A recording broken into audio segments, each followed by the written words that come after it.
8 अगस्त 2024। बाबा के महावाक्य। मीठे बच्चे, बाप, टीचर और सतगुरु, यह 3 अक्षर याद करो तो अनेक शिफ्टें, विशेषताएं आ जाएंगी। प्रश्न: किन बच्चों के हर कदम में पद्मों की कमाई जमा होती रहती है? उत्तर: जो अपना हर कदम सर्विस में बढ़ाते रहते हैं वही पद्मों की कमाई जमा करते हैं। अगर बाबा की सर्विस में कदम नहीं उठाएंगे तो पदम कैसे पाएंगे? सर्विस ही कदम में पदम देती है, इसी से पद्मा पदमपति बनते हो। दूसरा प्रश्न: किस राज को जानने के कारण तुम बच्चे सभी के कल्याणकारी बनते हो? उत्तर: बाबा ने हम बच्चों को यह राज समझाया है कि सभी की यह एक ही हट्टी है, यहाँ सबको आना ही है। यह बहुत गुह्य राज है। इस राज को जानने वाले बच्चे ही सबके कल्याणकारी बनते हैं। ओम शांति। रूहानी बाप के रूहानी बच्चे यह तो हरेक जानते होंगे कि बाबा हमारा बाप भी है, टीचर भी है और सतगुरु भी है। बच्चे जानते हैं, जानते हुए भी घड़ी घड़ी भूल जाते हैं। यहाँ जो बैठे हैं वह जानते तो होंगे ना, परंतु भूल जाते हैं। दुनिया वाले तो बिल्कुल नहीं जानते। बाप कहते हैं सिर्फ यह 3 अक्षर भी याद रहे तो बहुत सर्विस कर सकते हैं। प्रदर्शनी अथवा म्यूजियम में तुम्हारे पास बहुत आते हैं, घर में भी मित्र संबंधी आदि बहुत आते हैं। कोई भी आए तो समझाना चाहिए कि जिसको भगवान कहा जाता है वह बाबा भी है, टीचर भी है और सतगुरु भी है। यह याद हो तो भी ठीक, और कोई की याद न आए और कोई को तो ऐसे कह न सके। तुम बच्चे जानते हो हमारा बाबा बाप भी है, टीचर भी है, सतगुरु भी है। कितना सहज है। परंतु कोई कोई की तो ऐसी पत्थर बुद्धि है जो यह 3 अक्षर भी बुद्धि में धारण नहीं कर सकते, भूल जाते हैं। बाबा हमको मनुष्य से देवता बनाते हैं क्योंकि बेहद का बाप है ना। बेहद का बाप है तो जरूर बेहद का वर्षा ही देंगे। बेहद का वर्षा है देवताओं के पास। इतना सिर्फ याद करें तो घर में भी बहुत सर्विस कर सकते हैं, परंतु यह भी भूल जाने के कारण किसको बता नहीं सकते। घड़ी घड़ी भूल जाते हैं क्योंकि सारे कल्प के भूले हुए हैं। अब बाप बैठ समझाते हैं। वास्तव में यह ज्ञान बहुत सिंपल है, बाकी याद की यात्रा से संपूर्ण बनना इसमें मेहनत है। बाबा हमारा बाप भी है, शिक्षा भी देते हैं, वर्षा भी देते हैं, पवित्र भी बनाते हैं क्योंकि पतित पावन बाप है। सिर्फ कहते हैं कि सबको यही कहो कि मुझे याद करो। बाबा की सर्विस में जरा भी कदम नहीं उठा तो वह फिर पदम कैसे पाएंगे? पदम पति तो सर्विस से ही बन सकते हैं। सर्विस ही कदम में पदम ले आती है। सर्विस के लिए बच्चे कहां कहां से भागते रहते हैं। कितने कदम उठाए जाते हैं, पदम तो उन्हों को मिलेगा ना। यह भी बुद्धि कहती है पहले शूद्र को ब्राह्मण बनाना पड़े। ब्राह्मण ही नहीं बनाएंगे तो क्या बनेंगे? सर्विस तो चाहिए ना। बच्चों को सर्विस का समाचार भी है, इसलिए सुनाया जाता है कि टेम्पटेशन हो, सर्विस से ही पदम मिले हैं। सिर्फ एक बात ही सुनाओ जो दुनिया में और कोई नहीं जानते। बेहद का बाप बाप है, परंतु बाप का कोई को पता नहीं है। सिर्फ ऐसे ही गॉड फादर कहते रहते हैं। वह टीचर है, यह तो कोई की बुद्धि में नहीं होगा। स्टूडेंट की बुद्धि में हमेशा टीचर याद रहता है। जो पूरी रीति नहीं पढ़ते हैं उनको अनपढ़ा कहा जाता है। बाबा कहते हैं हर्जा नहीं है। तुम कुछ भी ना पढ़े हुए यह तो समझ सकते हो ना कि हम भाई भाई हैं। हमारा बाप बेहद का है, बाप आते ही हैं एक धर्म की स्थापना करने, ब्रह्मा द्वारा करते हैं, परंतु लोग कुछ भी समझते नहीं हैं। ईश्वर अगर कभी न आया हुआ होता तो उनको बुलाते ही क्यों कि हे लिबरेटर आओ, हे पतित पावन आओ। जबकि पतित पावन को याद करते हैं फिर शास्त्र क्यों पढ़ते, तीर्थों पर क्यों जाते, वहाँ बैठा है क्या कोई जानते ही नहीं। जबकि पतित पावन ईश्वर है तो गंगा स्नान आदि से कोई पावन हो कैसे सकते, स्वर्ग में कोई जा कैसे सकते, जन्म तो यहाँ ही लेना है। नई दुनिया और पुरानी दुनिया में फर्क तो है ना, इसको सतयुग थोड़े ही कहेंगे, अब तो कलयुग है ना। मनुष्यों की तो बिल्कुल पत्थर बुद्धि है, जहाँ थोड़ा सुख देखते हैं तो स्वर्ग समझ लेते हैं। यह बाप ही समझाते हैं, बाप कोई गाली नहीं देते हैं, बाप शिक्षा भी देते हैं, सबको सदगति भी देते हैं।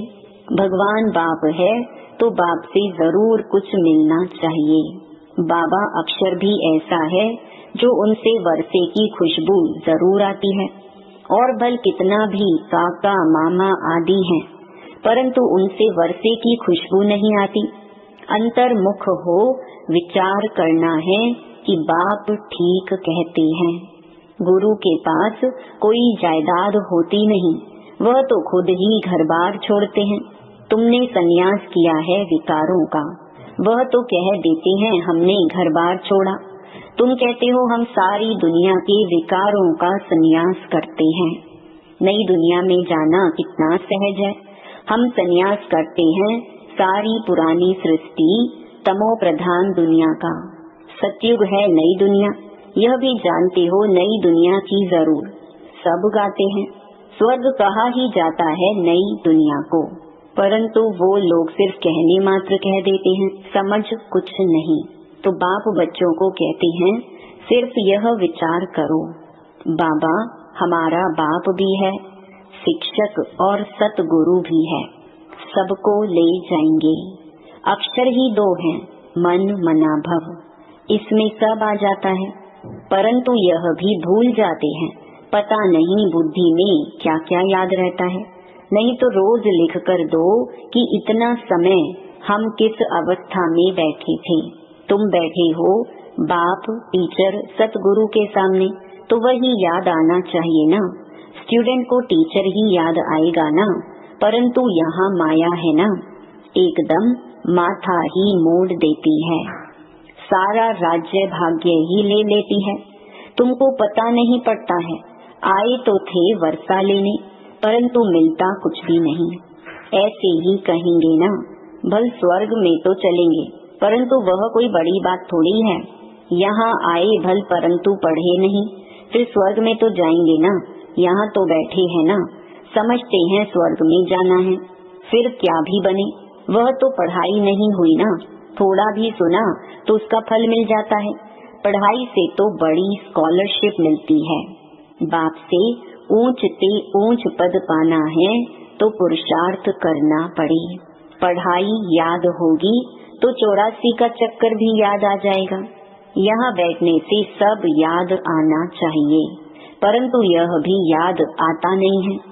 अगर याद आए तो किसको सुनाई भी, चित्र तो सबके पास है। शिव के चित्र पर तुम कोई को सुनाएंगे तो कभी गुस्सा नहीं करेंगे। बोलो आओ तो हम आपको बताएं कि यह शिव बेहद का बाप है ना, इनके साथ आपका क्या संबंध है। ऐसे फालतू चित्र तो नहीं होगा। शिव के लिए जरूर कहेंगे यह भगवान है। भगवान तो निराकार ही होता है, उनको बाप कहा जाता है, वह शिक्षा भी देते हैं। तुम्हारी आत्मा शिक्षा लेती है, आत्मा ही सब कुछ करती है। टीचर भी आत्मा बनती है, बाप भी इस रथ पर आकर पढ़ाते हैं। सतयुग की स्थापना करते हैं, वहाँ कलयुग का नाम निशान ही नहीं। मनुष्य कहाँ से आएंगे। सर्विसेबल बच्चों को सारा दिन ख्याल चलते रहते हैं, सर्विस नहीं करते तो समझा जाता है बुद्धि नहीं चलती, जैसे बुद्धू बैठे हैं, बाप को समझ नहीं सकते। पतित पावन बाप को याद करने से ही वर्षा मिलेगा। याद करते करते मरेंगे तो बाप की सब मिल्कियत मिलेगी। बेहद के बाप की मिल्कियत है स्वर्ग। बच्चों के पास बैज भी हैं। घर में मित्र संबंधी आदि तो बहुत आते हैं। कोई मरता है तो भी बहुत आते हैं। उन्हों की भी तुम बहुत अच्छी सर्विस कर सकते हो।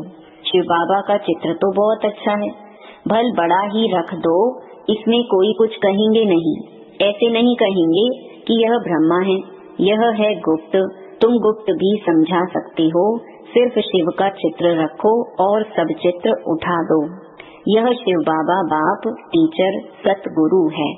यह आते हैं नई दुनिया की स्थापना करने और संगम पर ही आते हैं।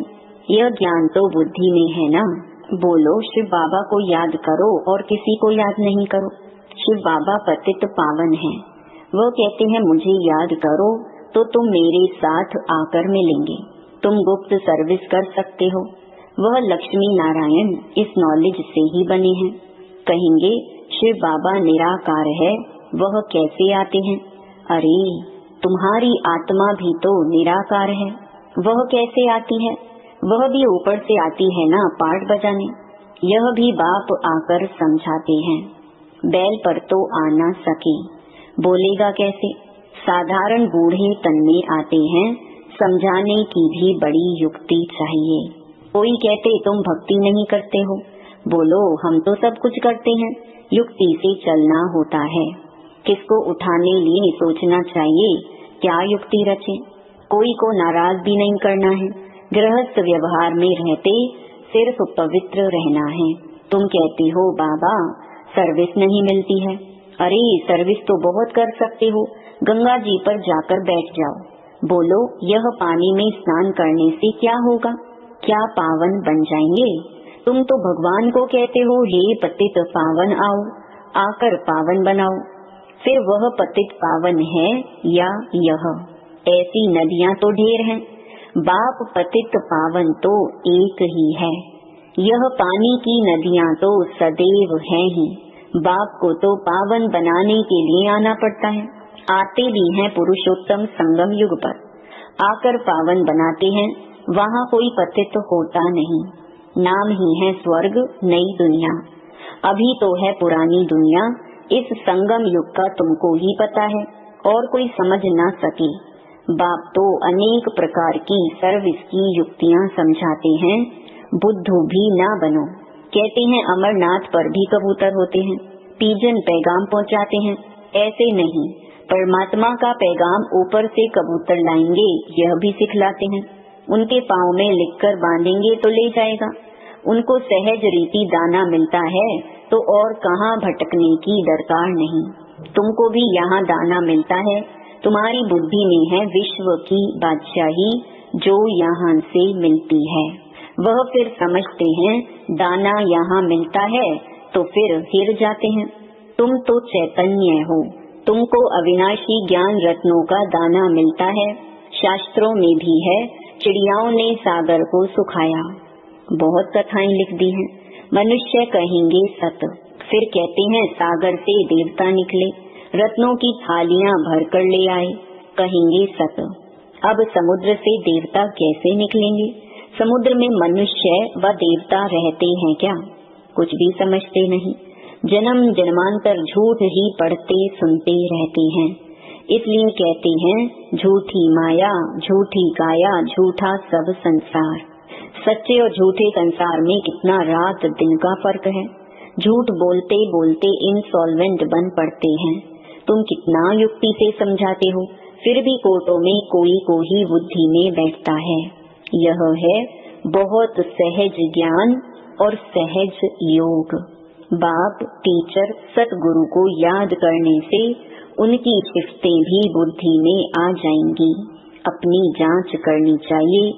हम सब बाबा को याद करते हैं व और तरफ बुद्धि जाती है। तुम्हारी बुद्धि को अभी समझ मिलती है।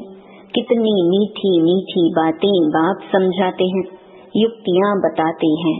तुम कोई को बैठकर समझाएंगे, फिर तुम्हारे दुश्मन भी नहीं बनेंगे। शिव बाबा ही तुम्हारा बाप टीचर सतगुरु है, उनको याद करो। समझाने की युक्ति रचनी चाहिए। ब्रह्मा के चित्र पर बहुत पीछे पड़ते हैं। शिव का चित्र देख कभी उड़ाएंगे नहीं।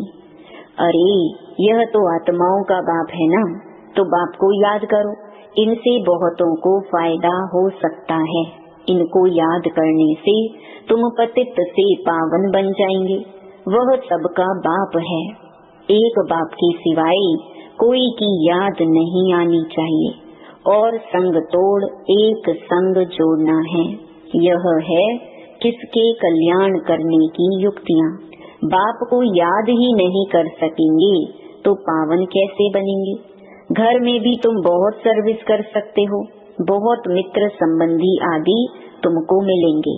भिन्न भिन्न युक्तियाँ रचो, बहुतों का कल्याण कर सकते हो। हट्टी तो एक ही है और कोई हट्टी है नहीं, तो जाएंगे कहाँ। अच्छा, मीठे मीठे सिकिलधे बच्चों प्रति माता पिता बाप दादा का याद प्यार और गुड मॉर्निंग। रूहानी बाप की रूहानी बच्चों को नमस्ते। धारणा के लिए मुख्य सार। पहला, गृहस्थ व्यवहार में बहुत युक्ति से चलना है, कोई को नाराज भी नहीं करना है, पवित्र भी जरूर बनना है। दूसरा, एक बाप से अविनाशी ज्ञान रत्नों का दाना ले अपनी बुद्धि रूपी झोली भरपूर रखनी है। बुद्धि को भटकाना नहीं है, पैगंबर बन सबको बाप का पैगाम देना है। वरदान, बेहद की वैराग्य वृत्ति द्वारा सर्व लगावों से मुक्त रहने वाले सच्चे राज ऋषि भव। राज ऋषि अर्थात एक तरफ राज्य दूसरे तरफ ऋषि, अर्थात बेहद के वैरागी। अगर कहाँ भी चाहे अपने में, चाहे व्यक्ति में, चाहे वस्तु में, कहाँ भी लगाव है तो राज ऋषि नहीं। जिसका संकल्प मात्र भी थोड़ा लगाव है उसके दो नाव में पांव हुए, फिर ना यहाँ के रहेंगे न वहाँ के। इसलिए राज ऋषि बनो, बेहद के वैरागी बनो, अर्थात एक बाप दूसरा ना कोई, यह पाठ पक्का करो। स्लोगन, क्रोध अग्नि रूप है जो खुद को भी जलाता और दूसरों को भी जला देता है। ओम शांति।